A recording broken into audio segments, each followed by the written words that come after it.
we have.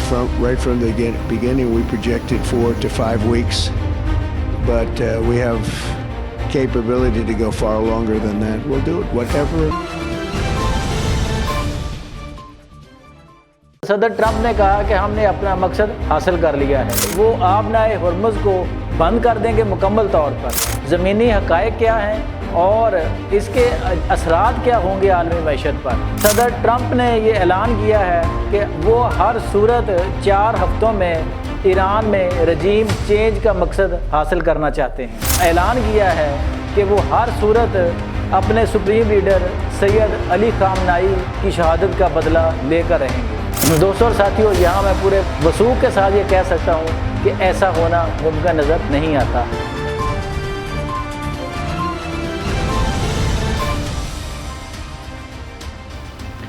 بسم اللہ الرحمن الرحیم۔ دوستوں اور ساتھیوں، میں ہوں شہزاد چودھری مارگلا نیوز کے ساتھ۔ امید ہے آپ خیر ہوں گے، خوش و خرم ہوں گے۔ جنگ کے بادل جو ہیں وہ پھیلتے جا رہے ہیں۔ آج اسرائیل نے ایران پر ایک اور بڑا حملہ کیا جس کے نتیجے میں ابھی تک 700 ہلاکتوں کی خبر ہے۔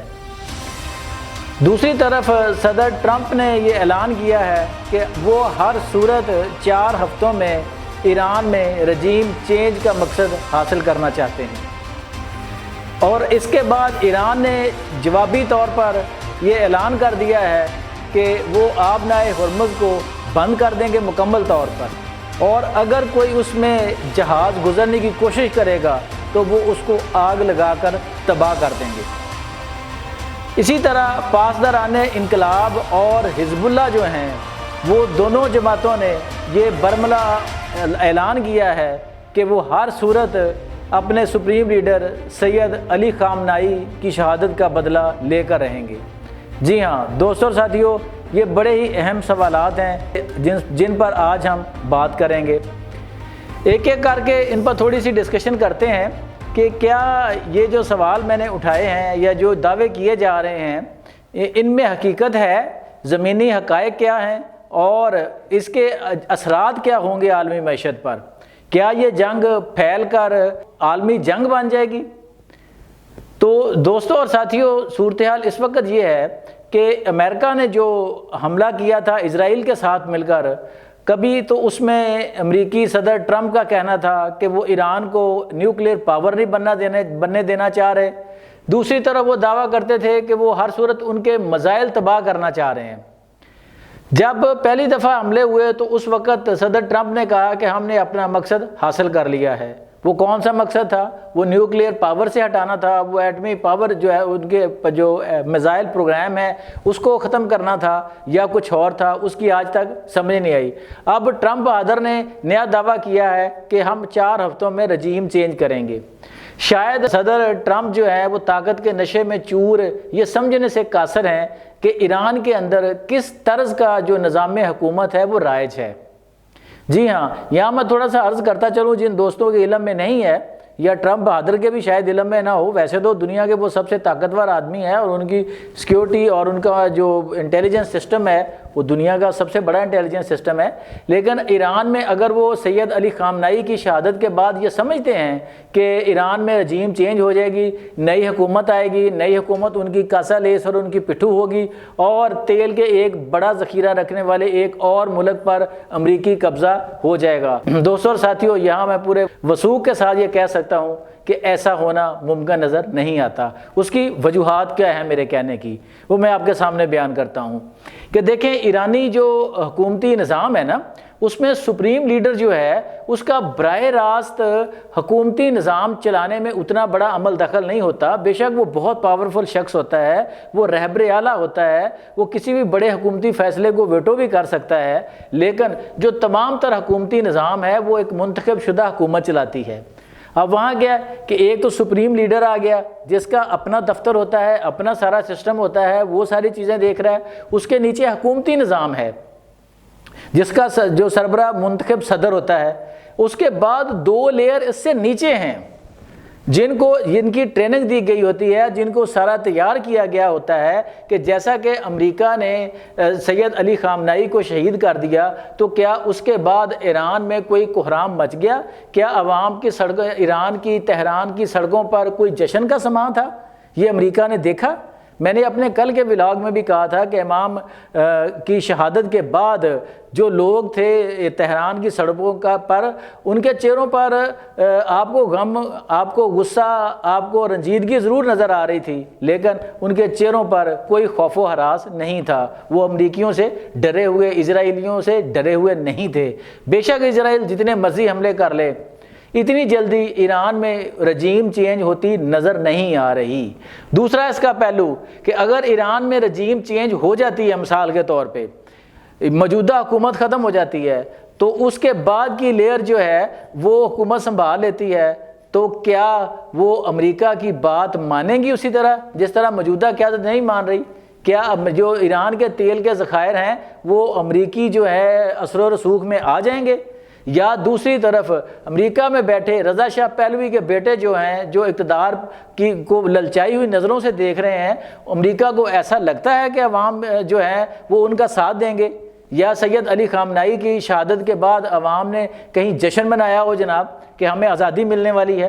تو یہ ٹرمپ بہادر کی جو ہے وہ خام خیالی ہے کہ ایران میں اگر رجیم چینج ہو بھی جاتی ہے، پہلی بات تو انشاءاللہ رجیم چینج نہیں ہوگی، یہ نظام چلتا رہے گا، وہ نیا جو ہے سپریم لیڈر منتخب کر لیں گے جس کا عمل جاری ہے۔ دوسری طرف اگر وہ حکومت بدل بھی لیتے ہیں تو کم از کم امریکی مقاصد جو ہیں وہ حاصل ہوتے، پورے ہوتے نظر نہیں آ رہے۔ اب اس کا دوسرا پہلو، دوسرا پوائنٹ جو تھا وہ تھا کہ ایران نے کیا دھمکی دی ہے۔ ایران نے کہا ہے کہ آب نائے ہرمز جو ہے، جو خلیج فارس کے اندر ایک تنگ پٹی ہے جہاں سے جتنے بحری جہاز ہیں جو ایشیا کو تیل کی سپلائی یا مال برداری کا کام کرتے ہیں، وہ ان کا تقریباً 80 سے 85% یہاں سے ان کا گزرنا ہوتا ہے۔ ایران نے یہ کہا ہے اور پرزور طور پر یہ کہا ہے کہ اگر کوئی جہاز، خواہ وہ کسی بھی ملک کا ہو، خواہ وہ تیل لے کے آ رہا یا کوئی بھی سامان لے کے آ رہا، جو جہاز وہاں سے گزرے گا، ایران اس کو تباہ کر دے گا، ایران اس کو آگ لگا دے گا۔ جی ہاں، اس سے پہلے بھی تاریخ میں آپ جانتے ہیں کہ جب پہلے جنگ ہوئی تو ایران نے اس آبنائے ہرمز میں بارودی سرنگیں بچھا دی تھی جناب، کہ کسی بھی جہاز کا یا بحری بیڑے کا وہاں سے گزرنا ناممکن ہو جائے۔ بے شک امریکہ کے بحری بیڑے اس وقت خلیج فارس میں موجود ہیں، لیکن ایرانی بحریہ اتنی کمزور نہیں ہے کہ ان کو وہاں تک آنے دے، یا کوئی دوسرا جو مال بردار جہاز ہے وہ وہاں آنے کی جرت کرے۔ اب دوستوں اور ساتھیوں، تھوڑا سا لمبا ہو رہا ہے لیکن بڑی اہم باتیں جو میں آپ کو بتا رہا ہوں۔ اب اگر وہاں سے تجارتی وہ راستہ ایران بند کر دیتا ہے تو اس کے اثرات کیا ہوں گے؟ جیسے میں نے کہا نا کہ تیل کی بہت بڑی ترسیل جو ہے وہ اس راستے سے ہوتی ہے ایشیا کو، ایشیا کا 80% تیل وہاں سے آتا ہے، اور ماہرین کہہ رہے ہیں کہ اس وقت اگر نیو یارک میں تیل کی فی بیرل قیمت $68 سے $70 کے درمیان ہے تو وہ بڑھ کر $100 سے اوپر چلی جائے گی۔ جی ہاں، جب $100 سے اوپر جانے کا مقصد آپ سمجھتے ہیں کہ اس کے اثرات کیا ہوں گے، خاص کر ایسے ممالک سے جن کا تیل کی ضروریات کا سب سے زیادہ انحصار درآمدی تیل پر ہوتا ہے۔ ہم دور کی بات نہیں کرتے، ہم ایشیا کی بات نہیں کرتے، ہم اپنی صرف پاکستان یا انڈیا کی بات کرتے ہیں، اور پھر پاکستان کی۔ اس وقت پاکستان میں جو تیل ہے، پیٹرولیم مصنوعات، خاص کر تیل جو ہے پیٹرول، وہ $266 فی لیٹر فروخت ہو رہا ہے۔ اگر ایسا ہوا، وہاں سے تیل کی ترسیل بند ہو گئی اور عالمی منڈی میں تیل کی قیمتیں $100 فی بیرل سے اوپر چلی گئیں تو یقینی طور پر پاکستان میں تیل جو ہے وہ $350 کے ارد گرد کہیں فروخت ہوگا۔ اور آپ جانتے ہیں کہ تیل کی قیمتیں بڑھنے سے پھر مہنگائی کا جو طوفان آتا ہے، جو بجلی مہنگی ہوگی، جو ٹرانسپورٹیشن مہنگی ہوگی، جو اشیاء خرد و نوش مہنگی ہوں گی، جو لوگوں کے لیے تنگیاں پیدا ہوں گی، وہ کس نوعیت کی ہوں گی۔ جی ہاں، اب دوسری طرف آتے ہیں کہ اس میں اگر تیسری عالمی بڑی جنگ کا نام دیا جائے تو اسے عالمی تیسری بڑی عالمی جنگ تو نہیں کہہ سکتے ہم۔ بے شک اس میں کئی ایک ممالک جو گلف کے کنٹریز ہیں وہاں پہ ایران نے حملے کیے، لیکن میں یہ سمجھتا ہوں یا کچھ جنگی ماہرین کے مطابق اگر چائنا اور روس جو ہے جب تک براہ راست اس ساری جنگ میں شامل نہیں ہوتے تب تک یہ تیسری عالمی جنگ نہیں بنے گی، لیکن اس جنگ کے معاشی اثرات جو ہوں گے وہ اتنے برے ہوں گے کہ شاید پہلی 2 بڑی جنگیں جو ہیں وہ بھی معیشت پر اتنے برے اثرات مرتب نہ کر سکے ہوں، کیونکہ اس وقت معیشتیں جو تھیں وہ اس طرح کی نہیں تھیں جو اب ہیں۔ آج سے 70 سال پہلے اگر دوسری عالمی جنگ ہوئی تھی تو اس وقت معیشت کا کچھ اور عالم تھا، اب معیشت کا کچھ اور عالم ہے۔ اچھا دوستوں اور ساتھیوں، ایک اور آخری نقطہ، آپ یہاں تک سن رہے ہیں، یہ اس کا مطلب ہے کہ آپ کو اس میں دلچسپی محسوس ہو رہی ہے، آپ کی محبتوں کا بہت شکریہ۔ وہ یہ ہے کہ چین جو ہے، جس کی پالیسی ہے کہ وہ اس طرح کے عالمی معاملات میں نہیں الجھتا، اب ان قوتوں کی کوشش ہے کہ کسی نہ کسی طرح چین کو گھیر کر اس جنگ کا حصہ بنایا جائے۔ جی ہاں، اگر چین اس جنگ کا حصہ بن گیا پھر یہ سمجھو کہ تباہی اور بربادی کی ایک بہت بڑی داستان بنے گی۔ ضرورت اس امر کی ہے کہ چین جو ہے یا روس جو ہے وہ عالمی مدبر کا مظاہرہ کریں، اپنے اثر و رسوخ کو اس جنگ کو رکوانے کے لیے استعمال کریں۔ اور ایک اور اہم بات کہ شمالی کوریا کے صدر جو ہیں، جن کو دیکھ کر جن کو سن کر ویسے ہی لگتا ہے ٹرمپ کا جو ہے نا وہ بہت کچھ جو ہے نا اوپر کو چڑھ جاتا ہے، وہ انہوں نے بھی یہ اعلان کیا ہے کہ وہ اس جنگ میں ایران کے ساتھ کھڑے ہیں۔ یہ تھی آج تک کی اپڈیٹس جو ہم نے آپ کی خدمت میں پیش کی۔ امید ہے آپ کو اس سے بہت کچھ جاننے کا موقع ملے گا۔ اگر ہماری ویڈیو میں کوئی انفارمیشن ہے تو آپ ہمارے چینل کو سبسکرائب کریں، لائک کریں اور شیئر ضرور کر دیجیے گا، اور اپنی رائے کا اظہار بھی کیجیے گا۔ اللہ نگہبان۔